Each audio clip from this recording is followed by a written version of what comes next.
All right, let's get right into it. You know how every once in a while, an idea that sounds completely nuts at first suddenly starts to, well, make sense?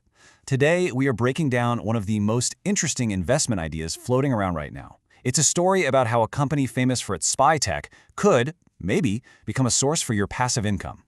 It all started with this one line: let Palantir pay your weekly bills. Yeah, you heard that right. It began as a meme, a joke bouncing around online forums for traders. But somehow, it's quietly grown into a real, honest-to-goodness financial strategy.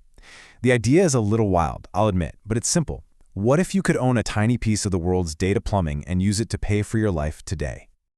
So you're probably asking the big question: how on earth did we get here? How does a company known for its super-secret government work in data mining turn into something that sounds like a safe bet for your retirement fund? Well, let's unpack this thing.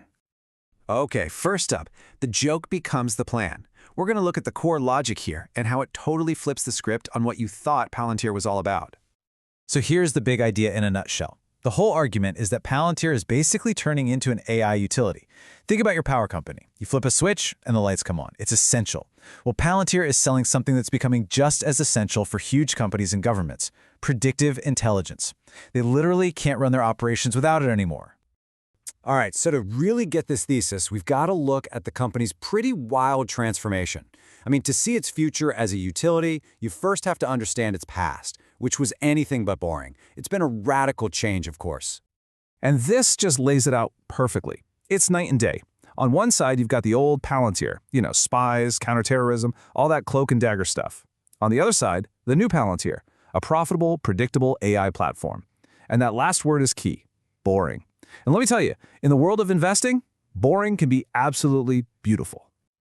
I love how the source material puts this. They dropped the trench coat and put on a hoodie. This is so much more than a costume change. It's a fundamental shift in how they do business, moving away from one-off secret projects to a software platform that they can sell over and over again. So how does it all work? Well, think of Palantir's brain as having three main parts. First, you've got Gotham. That's the original system for the spies and soldiers.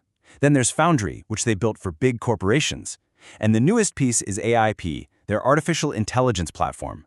That's the real engine for the future, designed to run AI across a whole organization.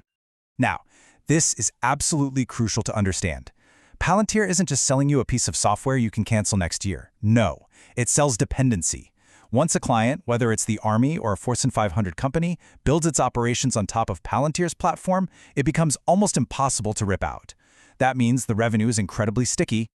And all that dependency, well, it started showing up on the bottom line in a big, big way. For years, all the critics said Palantir couldn't make money. But that story has completely changed.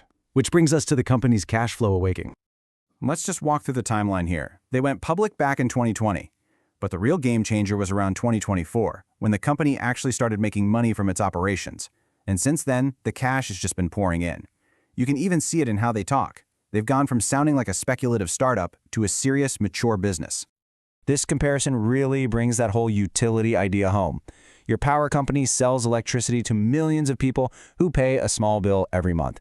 Palantir sells predictive intelligence to a few massive customers, like entire governments, on huge, long-term contracts. The result is the same: really predictable revenue, maybe even more predictable. And here's where it gets a little dark, but you have to understand this part of the business model. Because so many of their biggest customers are in defense and intelligence, global chaos is actually good for business. It sounds grim, but every time there's a new crisis in the world, Palantir's tools become even more essential. It turns global uncertainty into a reliable paycheck. So, for our last section, let's bring it all back to where we started. That slogan and you, the investor. This is what the thesis calls the irony dividend. Okay, so how could this actually pay your bills? Let's just play with some numbers. Now, this is just a hypothetical from the source, obviously, but say you invested $20,000 today. If it grew at a reasonable 15% a year, in about a decade, it could be worth over 80 grand. At that point, even a small dividend could start kicking off enough cash to cover, your groceries or your gas for the week. But the idea here is actually bigger than just the math. It's almost philosophical. The source calls it the transmutation of machine insight into human independence. That's a fancy way of saying you're taking the profits from this massive complex data machine and redirecting them into your own personal freedom. And this is where the thesis gets really provocative.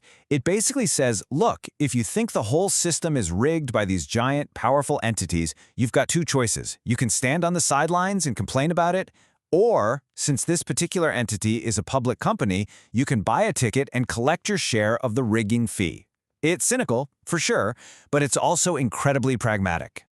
And that's the core irony of the whole thing. It reframes the act of investing as a kind of financial judo. It suggests that in a world run on information, maybe the biggest act of defiance isn't fighting the machine, but understanding it so well that you can make it work for you. So after all that, the meme, the business model, the cash flow, the philosophy, what's the one big idea you should walk away with? What does this whole thesis really boil down to? It really comes down to this one powerful thought. We are all connected to this giant global machine of data, surveillance, and algorithms. You can't unplug from it. But this thesis argues you don't have to. You just have to figure out a way to send it a bill.